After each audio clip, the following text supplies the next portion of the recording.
ஆண்டவருடைய நாமம் மகிமைப்படுவதாக. அன்பானவர்களே, இன்றைய வார்த்தைக்கு உங்கள் அன்புடன் வரவேற்கிறேன். இன்றைய தியானத்துக்காக 9வது சங்கீதம் 18வது வசனத்தை வாசிக்க கேட்போம். எளியவன் என்றைக்கும் மறக்கப்படுவதில்லை, சிறுமைப்பட்டவர்களுடைய நம்பிக்கை ஒருபோதும் கெட்டு போவதில்லை.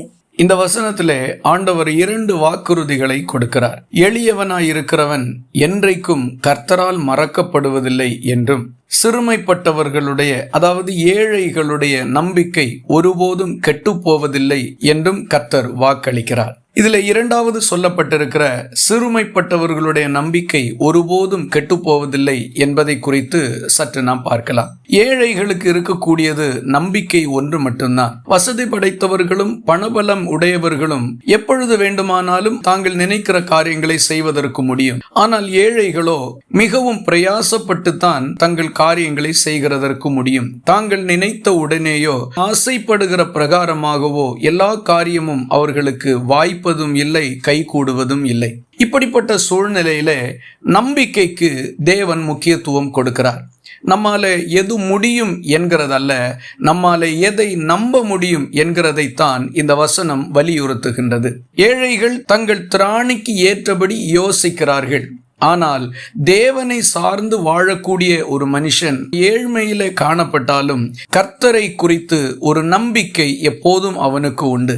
ஏழ்மையில இருக்கிற மனுஷனை உயர்த்துவதற்கு கர்த்தர் தெரிந்து கொள்ளுகிற ஒரு பிரதானமான காரியம் இந்த நம்பிக்கை தான்.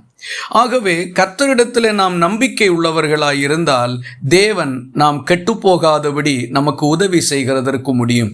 நம்முடைய திராணிக்கு மிஞ்சி நாம் நினைக்க வேண்டும் என்கிறதல்ல, கர்த்தரை குறித்து நாம் நம்பலாம். நம்முடைய தேவன் எல்லாவற்றிலும் ஐஸ்வர்ய சம்பன்னராயிருக்கிறார். கர்த்தர் சகலத்தையும் செய்ய வல்லமை உள்ளவராயிருக்கிறார். பலம் உள்ளவனுக்கானாலும் பலன் இல்லாதவனுக்கானாலும் அவர் உதவி செய்கிறதற்கு போதுமானவராக காணப்படுகிறார். மனுஷரால் கூடாதவைகள் தேவனால் கூடும்.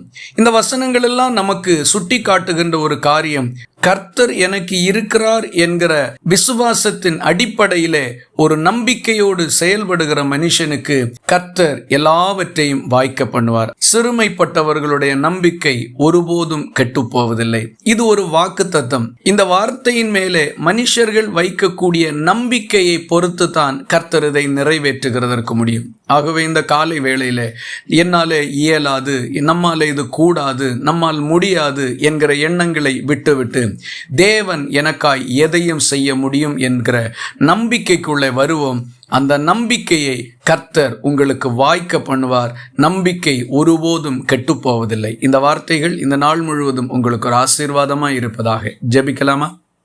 எங்களை நேசிக்கிற அன்பு நிறைந்த நல்ல ஆண்டவரே, நாங்கள் உம்மை நன்றியோடு துதிக்கிறோம். சிறுமைப்பட்டு ஏழ்மைப்பட்டு காணப்படுகிறவர்களை அப்படியே மனுஷர்களைப் போல புறக்கணித்து தள்ளாமல் அவர்கள் உம்மை சார்ந்து கொண்டிருக்கின்ற நம்பிக்கையிலே அவர்களை ஏறி வர பண்ணி கெட்டு போகாதபடி அவர்களை மேன்மைப்படுத்துகிற உண்மையுள்ள கர்த்தராய் இந்த காலை வேளையிலே நீர் எங்களுக்கு வெளிப்பட்டிருக்கிறதற்காக ஸ்தோத்திரம். யாரெல்லாம் ஒரு நம்பிக்கையற்ற நிலையிலே, யோசிக்க கூட முடியாத நிலையிலே தாழ்ந்து காணப்படுகிறார்களோ அவர்களிடத்திலே நம்பிக்கையை உருவாக்கி அந்த நம்பிக்கையிலே நீர் அற்புதங்களை செய்தருளும்படி உம்முடைய கரங்களிலே ஒப்புக் கொடுக்கிறோம். ஜெபத்தை கேட்டதற்காக ஸ்தோத்திரம். இயேசு கிறிஸ்து மூலம் வேண்டிக் கொள்கிறோம் எங்கள் அன்புள்ள நல்ல பிதாவே, ஆமீன். கர்த்தர் தாமே உங்களை ஆசீர்வதிப்பாராக.